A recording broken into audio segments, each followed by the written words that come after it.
বর্ষাকাল নয়, কিন্তু ছবি দেখলে বোঝা দায়, কারণ বেহাল নিকাশি ব্যবস্থা আর তাতে রাস্তা একেবারে জলমগ্ন। হ্যাঁ, পানিহাটির ছবি যদি আপনাদের দেখাই তাহলে আপনারা বুঝতে পারবেন। এটা 7 নম্বর ওয়ার্ডের ছবি দেখছেন, আর এই জমা জলে বাসিন্দারা একেবারে জেরবার। পুরসভার বিরুদ্ধেই তারা ক্ষোভ প্রকাশ করছেন। এলাকাবাসী কি বলছেন, কারণ সব থেকে বেশি সাফার তো তাদের করতে হচ্ছে। দেখি কি অভিযোগ তাদের।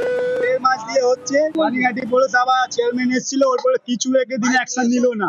এসে বললো রোড বানা যাবে, সবকিছু নালি পরিষ্কার করাবে, একটু নালি পরিষ্কার করে ছেড়ে দিল। ওর পরে এইটাই হতে যাচ্ছে। আমাদের আসা যাওয়া অনেক কষ্ট হচ্ছে, অনেক অসুবিধা হচ্ছে। এখানে জল টল ভর্তি হয়ে গেছে, আমার মেয়ের বিয়ে আছে, লোকজন আসবে, আসতে পারছে না, এরকম সব সময় ভর্তি থাকছে। স্থানীয়রা রীতিমতো বিক্ষোভ দেখাচ্ছেন। সুবীর রয়েছেন আমার সঙ্গে। সুবীর, সব থেকে বেশি সাফার তো তাদের করতে হচ্ছে। এর সমাধান সূত্র কোথায়? এই বেহাল নিকাশি কবে ঠিক হবে?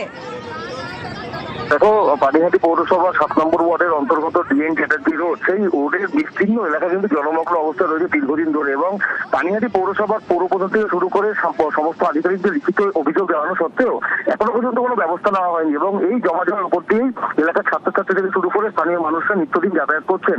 এবং এই নিয়ে কিন্তু যখন কোনো কাজ না হলো, তখন কিন্তু জলের উপর দাঁড়িয়ে এলাকার মানুষরা বিক্ষোভ দেখালেন এবং তারা বললেন যদি এই ধরনের সমস্যার সমাধান না হয় পৌরসভার তরফ থেকে, তাহলে কিন্তু তারা লাগাতার আন্দোলনে নামবে, এমনটা কিন্তু তারা জানিয়েছেন। পাশাপাশি ঘটনায় সরব হয়েছে বিজেপি নেতৃত্ব এবং পানিহাটি পৌরসভার উপপ্রধান, তিনি সমস্যার আশ্বাস দিয়েছেন।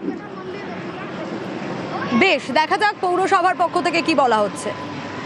আমাদের কয়েকশো কোটি টাকার কাজ শুরু হয়েছে, হয়তো কোনোটা দেরি হচ্ছে, কোনোটা আগে হচ্ছে, কোনোটা পরে হচ্ছে। জল যন্ত্রণা শুধু নয়, মানুষের সমস্ত যন্ত্রণা থেকেই আমাদের বোর্ড, আমাদের চেয়ারম্যান মুক্তি দেবে, এটা আমাদের কাছে প্রতিজ্ঞাবদ্ধ।